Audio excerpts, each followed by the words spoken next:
Pada kesempatan kali ini kita akan sama-sama membahas satu tema tentang kerjakan keselamatanmu. Terambil di dalam Filipi pasal yang kedua, ayat yang ke-12. Firman Tuhan. Hai saudara-saudaraku yang kekasih, kamu senantiasa taat, karena itu tetaplah kerjakan keselamatanmu dengan takut dan gentar. Bukan saja seperti waktu aku masih hadir, tetapi terlebih pula sekarang waktu aku tidak hadir. Puji Tuhan. Dalam hal ini banyak orang percaya yang punya kerinduan besar untuk dapat menjangkau atau memenangkan jiwa bagi Tuhan. Tetapi sayangnya mereka atau setiap kita ini terkadang tidak memiliki kesaksian hidup yang baik di tengah-tengah masyarakat.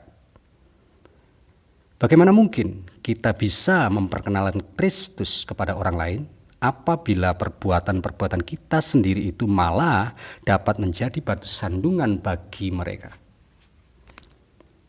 Kenyataannya adalah bahwa sebagian besar mereka atau masyarakat pada umumnya tidak memerlukan teori yang muluk-muluk tentang ilmu teologi.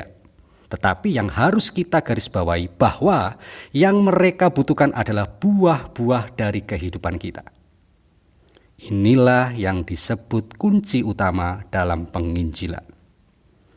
Karena Rasul Paulus menghendaki yang demikian.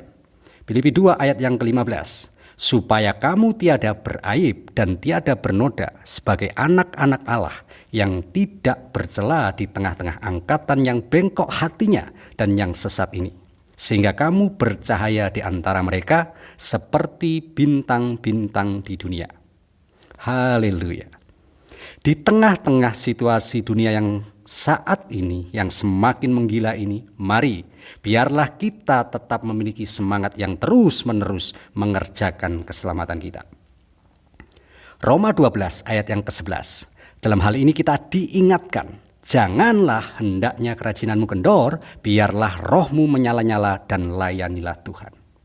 Artinya sangat jelas, supaya kita tetap menjaga agar roh kita tetap menyala-nyala bagi Tuhan sambil terus melatih kedisiplinan rohani kita sebagai murid Kristus.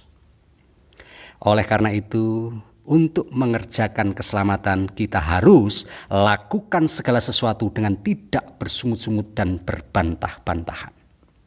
Dan dalam Galatia pasal yang ke-6 ayat ke-4, baiklah tiap-tiap orang menguji pekerjaannya sendiri, maka ia boleh bermegah melihat keadaannya sendiri dan bukan melihat keadaan orang lain. Stop membandingkan keadaan kita atau pelayanan kita dengan orang lain. Artinya jelas kita tidak selayaknya menghakimi orang lain, apalagi merasa lebih daripada orang lain atau mereka. Haleluya. Tuhan sedang mempersiapkan kita untuk menyambut kedatangannya yang kedua kali. Maka itu kita wajib terus-menerus mencari kerajaannya di dalam Matius 6 ayat 33 dan memperluas serta membesarkannya. Ingatlah, jangan sampai Tuhan mendapati kita tidak melakukan apa-apa. Injil Lukas pasal yang ke-12 ayat 43. Berbahagialah hamba yang didapati tuannya melakukan tugasnya itu ketika tuannya itu datang. Amin. Apalagi jangan sampai Tuhan mendapati kita dalam keadaan suam-suam kuku. Jika hal ini terjadi, sungguh menjadi hari yang penuh kemalangan bagi kita. Sebab Tuhan akan berkata dalam Wahyu 3 ayat 15 dan 16. Aku tahu segala pekerjaanmu, engkau tidak dingin dan tidak panas. Alangkah baiknya jika engkau dingin atau panas. Jadi karena engkau suam-suam kuku dan tidak dingin atau panas, aku akan memuntahkan engkau dari mulutku. Haleluya, haleluya. Mari sidang jemaat Tuhan, marilah kita tetap terus taat kepada firman-Nya. Sebab keselamatan yang telah kita terima dari Tuhan pada saatnya harus kita pertanggungjawaban di hadapannya. Haleluya. Amin. Tuhan Yesus memberkati kita semua. Mari kita berdoa. Segala pujian, hormat, syukur kami hanya bagi Engkau Tuhan. Kami yakin percaya apa yang Engkau telah berikan dan percayakan kepada kami, bahkan Engkau telah selamatkan kami. Itu artinya kami juga akan mau melakukan segala sesuatu yang Engkau perintahkan kepada kami. Yaitu kami harus menjadi berkat, menjadi alat, menjadi sesuatu yang lebih berharga daripada apa yang kami lakukan sekarang ini. Terlebih kami harus menambah nilai bagi orang lain. Di dalam nama Yesus kami mau dan siap Tuhan menjadi alat-Mu dalam sepanjang kehidupan kami. Terlebih berkati sidang jemaat-Mu, berkati setiap kami yang pada saat ini kami mendengar firman-Mu, terlebih setiap gereja kami yang mengalami curahan berkat di hari-hari ini. Terima kasih Tuhan. Hanya di dalam nama Yesus kami ucap syukur dan berdoa. Haleluya. Amin. Berikan ku hati seperti hati-Mu yang penuh dengan belas kasihan. Berikan ku mata seperti mata-Mu yang memandang tuaian di sekelilingku.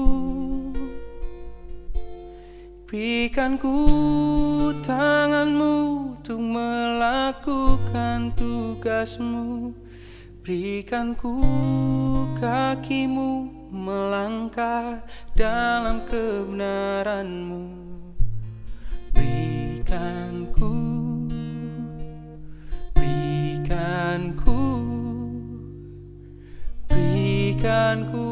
hati-Mu.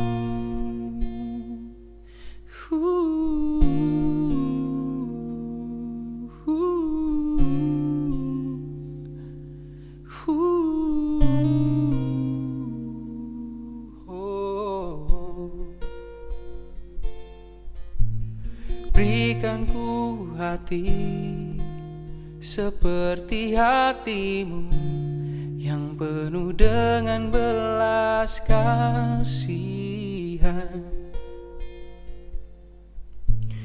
Berikan ku mata seperti mata-Mu yang memandang tuaian di sekelilingku. Berikan ku tangan-Mu untuk melakukan tugas-Mu. Berikan ku kaki-Mu melangkah dalam kebenaran-Mu.